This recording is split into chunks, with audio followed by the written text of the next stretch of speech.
Die Johannesburgse aandelebeurs het min of meer hierdie tyd verlede jaar lang karkastermynkontrakte op sy kommoditeitsmark gelys.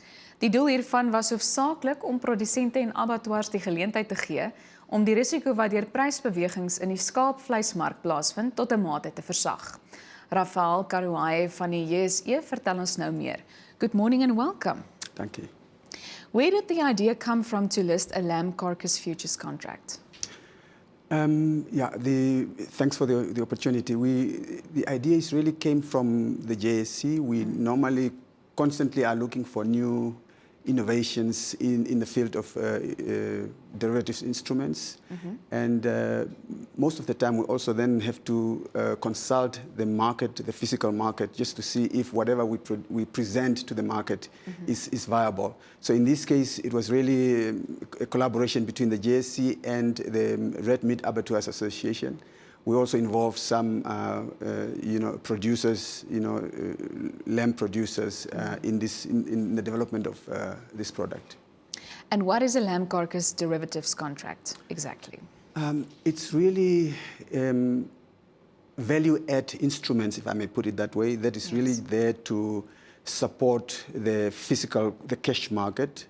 It's there to actually protect the producers or the abattoir owners against the exposure of price movements, basically. So you use these instruments to try and smooth out your volatility in the price of lamb. Lamb was always traded on the OTC market, but never as futures market. What was the reason for this? Well, we always say that futures and options are actually derivatives. So actually they are derived from the physical market. So in any situation, actually you as a precondition, you first have to have a vibrant cash market for you to then develop a futures market. So in this case, perhaps it was just now the time to really then develop the futures market based on a well-established cash market that we already have in South Africa. And what are the benefits of using such an instrument?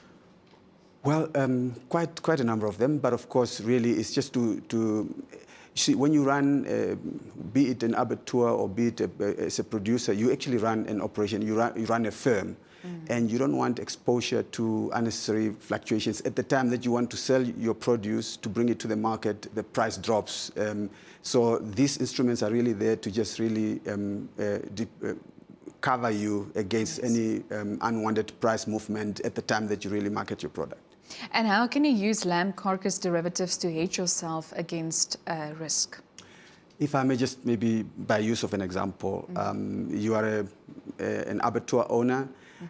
You know that you are now going to get your carcasses ready for, say, the wholesalers at the end of June.